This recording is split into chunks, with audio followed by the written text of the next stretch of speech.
Hey guys, Kyle here with Envision Building Products. Welcome back to the Envision Garage Series. Today I want to talk to you about our spacing and fastening requirements when it comes to putting up our skirt board. As you can see, our skirt board is going to give you a nice clean look around the perimeter of your deck and really tie that whole job together.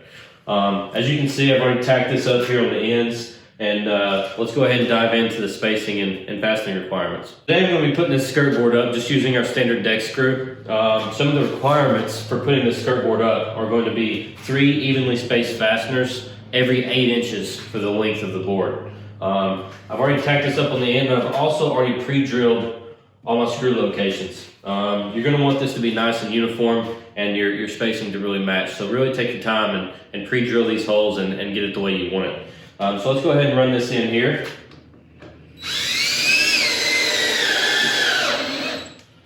As you can see, the screw head pretty much just blends perfectly right in.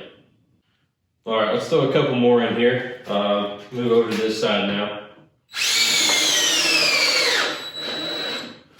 Be sure not to overdrive the head of the screw with this thin of material.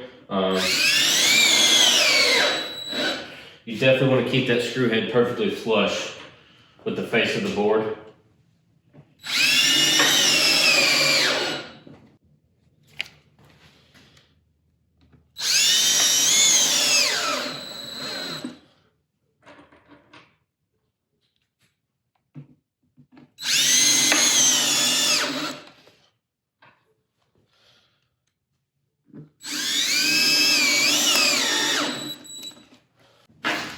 There you have it. All right, so our skirt board is completely fastened up here. Thank you all for joining me for the skirting edition of the Envision Garage Series. Be sure to tune in next time. I look forward to seeing you all then, and everybody stay safe out there. Take care.